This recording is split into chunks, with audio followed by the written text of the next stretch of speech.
दोस्तों, किसी ने क्या खूब कहा है कि जंगल में जो सीधे पेड़ होते हैं वह सबसे पहले काटे जाते हैं और जो टेढ़े मेढ़े होते हैं वह सदियों तक जंगल में खड़े रहते हैं। एक बच्चा अपने पिता के साथ एक जंगल में घूमने के लिए जाता है तो वो दूर से देखता है कि एक शेर हिरन का शिकार कर रहा था। उस बच्चे के मन में एक करुणा भाव का उदय होता है। वह अपने पिता से कहता है कि पिताजी, यह हिरन तो कमज़ोर है और वह शेर उसको खा रहा है, हमें उस हिरन को बचाना चाहिए। यह सुनकर पिताजी कहते हैं कि लेकिन वो शेर भी तो भूखा है, अगर तुम हिरन को बचाओगे तो तुम शेर के लिए बुरे बन जाओगे, तो इस परिस्थिति में तुम क्या कर सकते हो। अब यह बात हम सबके लिए सोचने की जगह, जहां हम किसी का फ़ायदा कर रहे होते हैं, दूसरी जगह किसी का नुकसान कर रहे होते हैं। फ्रेंड्स, जैसे एक सिक्के के दो पहलू होते हैं, उसी तरह अच्छाई और बुराई के भी दो पहलू होते हैं। Good morning friends, this is Sunil Mishra and welcome to my YouTube channel. दोस्तों, तो सवाल यह है कि किसी आदमी को कोई अच्छा काम करना है या अच्छा बनना है तो वो किस तरह का काम करे जो किसी को आहत न पहुंचाए। तो दोस्तों, आज मैं जो कहानी आपको सुनाने वाला हूं उसमें आपको कर्मों का पूरा ज्ञान मिलेगा। असल में कर्म क्या है और कर्म अच्छे क्या होते हैं। इससे पहले कि आप इस कहानी को सुने, अगर आप हमारे चैनल पर नए हैं तो इस चैनल को सब्सक्राइब जरूर कर लें। तो चलिए हम कहानी शुरू करते हैं। दोस्तों, बात उस समय की है जब गुरुकुल में शिक्षाएं हुआ करती थी। मतलब गुरुकुल में बच्चे सीखने के लिए जाते थे, वहीं पर रहते थे, वहीं पर प्रकृति का आनंद लेते थे और वहीं पर अपनी शिक्षाएं ग्रहण करते थे। ऐसे बेरो गांव का एक मोहन नाम का युवक गुरुकुल में पढ़ाई करने के लिए जाता है। दोस्तों, उसके माता पिता उसे बचपन में ही उसे गुरुकुल में भेज देते हैं। गुरुकुल में जाने के बाद बहुत सालों तक वह अपने सहपाठियों के साथ, अपने दोस्तों के साथ बहुत अच्छी शिक्षाएं ग्रहण करता है। उसे वहाँ पर जीवन के सिद्धांत सिखाए जाते हैं। उनमें से एक सिद्धांत यह सिखाया जाता है कि हमेशा भलाई का काम करो, अच्छा काम करो, सबकी मदद करो। यह ज्ञान मोहन के दिमाग में बहुत गहरे से बैठ गया था। दोस्तों, इसलिए जब वह गुरुकुल में शिक्षा ग्रहण करके वापस आया अपने गाँव तो सबकी मदद करता था, हर किसी का काम करता था। कोई भी युवक उससे काम करने के लिए कहता तो वह मना नहीं करता था। लेकिन जैसे जैसे समय बीतता गया, एक दिन उसने अपने कानों से छुपकर सुना कि गांव के कुछ युवक उसका मजाक बना रहे हैं। वह सब कह रहे हैं कि वह तो फ़ायदा उठाने के लिए ही है, उसके तो मज़े लो, उसका तो लाभ उठाओ, जितना हो सके उसी के काम को मना नहीं करते। वो दूसरों का काम करने के लिए अपना काम भी छोड़ देता था। बताओ वह कितना मूर्ख है। यह सुनने के बाद मोहन के कानों में खून उतर आया। निष्पक्ष भाव से सबकी मदद करता था, सच्चे दिल से करता था, लेकिन बदले में उससे क्या मिला यह सुनकर उसका दिल सहम गया। दोस्तों, और उसने मन ही मन में निश्चय किया कि आज के बाद वो किसी की भी मदद नहीं करेगा। और अब मोहन गांव का ऐसा युवक बन चुका था जो किसी की मदद नहीं करता था। चाहे कोई कितनी भी परेशानी में क्यों ना हो, मोहन को कोई फर्क नहीं पड़ता था।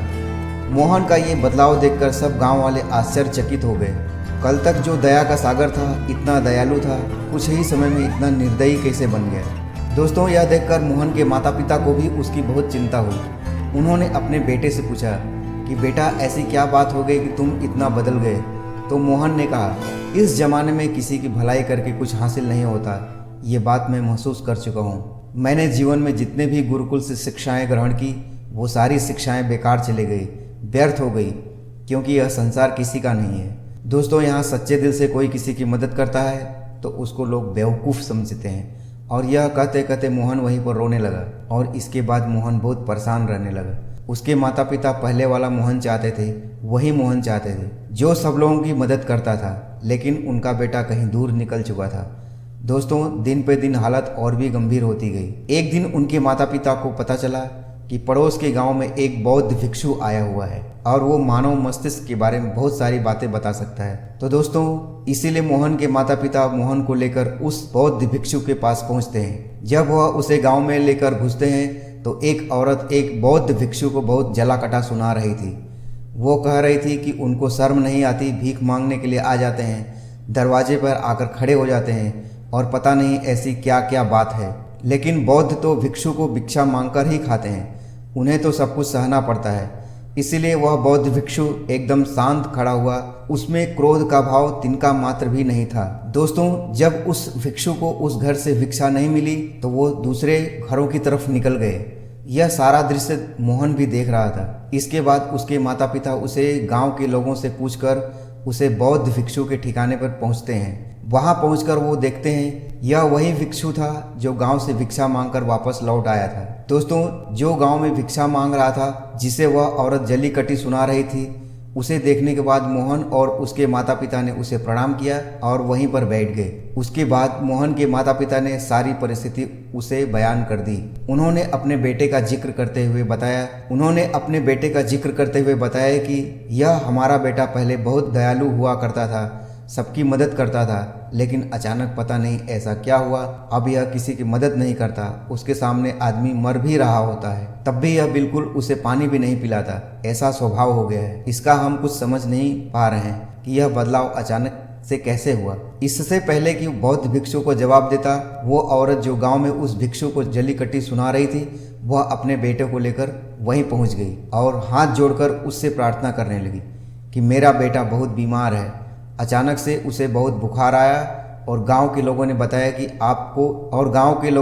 कि आप इसकी मदद कर सकते हैं, तो कृपया करके मेरे बेटे को ठीक कर दीजिए। यह सुनकर वह बौद्ध भिक्षु तुरंत उस बालक का उपचार करने लग जाता है और कुछ ही देर बाद औषधियां देने के बाद वह बच्चा बिल्कुल स्वस्थ हो जाता है। यह सब देखकर वह औरत उसे कुछ दान देकर प्रणाम करके वापस चली जाती है। दोस्तों, यह सारा दृश्य मोहन भी देख रहा था। मोहन के मन में एक सवाल उठ रहा था और जब वह इसका कोई जवाब ढूंढ नहीं पाया, उसने उस बौद्ध भिक्षु से पूछा, शायद आपको पहचाना नहीं, वो वही औरत थी जो आपको जलीकट्टी सुना रही थी, जो गांव में आपको भिक्षा देने से भी मना कर रही थी। शायद आपने उसे पहचाना नहीं तो आप उसकी मदद नहीं करते। दोस्तों, यह सुनकर वह बौद्ध भिक्षु मुस्कुराने लगता है। उसके बाद वो बौद्ध भिक्षु मोहन को बताता है कि दूसरों की अच्छाई करने से कुछ अवस्थाओं में दुख मिलता है, लेकिन अगर तुम कर्मों का सिद्धांत समझ लेते तो अच्छाई और बुराई इसके सारे भेद तुम्हारे सामने स्पष्ट हो जाते। मैं भली भांति जानता था कि वो वही औरत है, लेकिन मैंने बिना कोई बुरा भाव रखे वही किया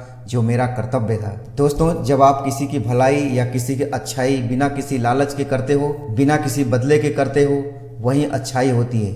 लेकिन अक्सर हम लोग जब किसी की मदद करते हैं तो हमारे मन में यही भावना बन जाती है कि बदले में वह इंसान भी मेरी मदद करे, लेकिन ज़रूरत पड़ने पर जब वह हमारी सहायता नहीं करता तो हमें दुख होता है।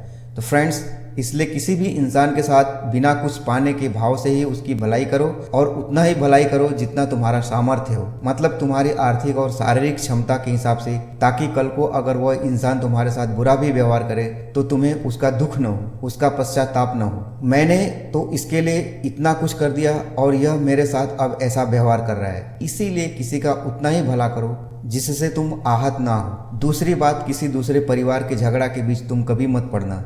अगर कोई पति पत्नी आपस में लड़ रहे हैं और वही पति अपनी पत्नी को पीट रहा है और तुम उसे बचाने के लिए पहुंच जाते हो, ऐसा करना तुमको संकट में डाल सकता है, क्योंकि वही औरत जिसकी तुम मदद करने के लिए गए हो, वह यह कह सकती है कि यह हमारी आपस की बात है, तुम्हें इससे क्या लेना देना। इसका तुम्हारे पास कोई जवाब नहीं होगा। तो फ्रेंड्स, इसीलिए दूसरों के फटे में कभी टांग मत अड़ाना। अगर ऐसी स्थिति कभी पैदा हो भी जाए तो कोई तुमसे मदद मांगे तो दरबारी तक खबर पहुंचा दो, अदालत उसका फैसला करेगी। तीसरी बात, अपने विवेक का इस्तेमाल करो। अपनी आंखें खोलकर देखो कि किसे वास्तविक रूप से मदद की जरूरत है और कौन ढोंग कर रहा है, क्योंकि अक्सर लोग दया का पात्र होने का दिखावा करके आपको बेवकूफ़ बनाकर आपसे मदद ले लेते हैं। जैसे कि आज के युग में बहुत सारे जगहों पर देखने को मिलता है, बस अड्डों पर, रेलवे स्टेशन पर, कि बहुत सारे छोटे छोटे बच्चे भीख मांग रहे होते हैं। अब उसमें दो स्थितियां पैदा होती हैं। दोस्तों, अगर आप उनको भीख देते हो, आप भीख मांगने को बढ़ावा देते हो,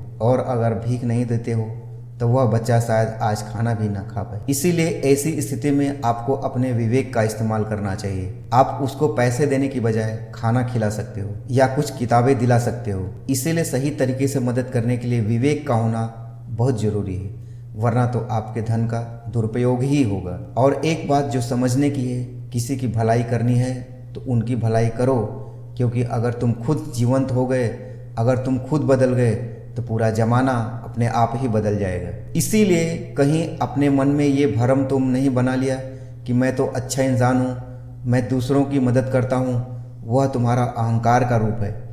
इंसान कभी पूर्ण नहीं होता। जो अपने आप को पूर्ण समझ रहा है वह धोखे में है। इसीलिए दूसरों को बदलने के बजाय खुद को बदलने पर ध्यान दें और इसके लिए आपको भीड़ में भी अकेला ही रहना सीखना होगा। आप सबके साथ हैं, सब में उपस्थित हैं, लेकिन अंदर से आप एकांत हैं, अंदर से आप शांत हैं, अंदर से आप मौन हैं। जब आप अपने एकांत को देख लेते हैं तो आपकी अंतर यात्रा चालू हो जाती है। अपने अंदर के एकांत आनंद उठाने के लिए आपको ध्यान में उतरना होगा। आपको रोज़मर्रा की ज़िंदगी में ध्यान को अपना हिस्सा बनाना होगा, ध्यान को वक्त देना होगा। उसके बाद आप पाएंगे कि अंदर के एकांत के समान आनंद इस दुनिया के किसी भोग में नहीं है, किसी वस्तु में नहीं है, किसी वासना में नहीं है। नदी के किनारे पड़ा हुआ छोटा सा पत्थर भी उसे नदी के भाव से कट कट कर बहुत मुलायम हो जाता है, उसमें कोई दरार, कोई कोना नहीं बचता। उसी तरह ध्यान के निरंतर भाव में बहाने से उसी तरह निर्मल हो जाता है, जिसके बाद हम किसी भी चीज़ को महसूस कर सकते हैं, जिसके बाद हम वर्तमान का मतलब समझते हैं, जिसके बाद हमारे अंदर करुणा का उदय होता है, वो करुणा जो किसी वस्तु से जुड़ी नहीं होती। इसीलिए दोस्तों, आज से ही अपने अंतर का यात्रा चालू कर दें, अपने जीवन के आनंद को पहचानें, क्योंकि इंसान की ज़िंदगी बहुत छोटी है, पता नहीं कब आखिरी सांस आ जाए। तो जीवन के जो पल बचे हैं उसे परमानंद में बिताओ। तो दोस्तों, कैसी लगी ये कहानी आपको, कमेंट करके हमें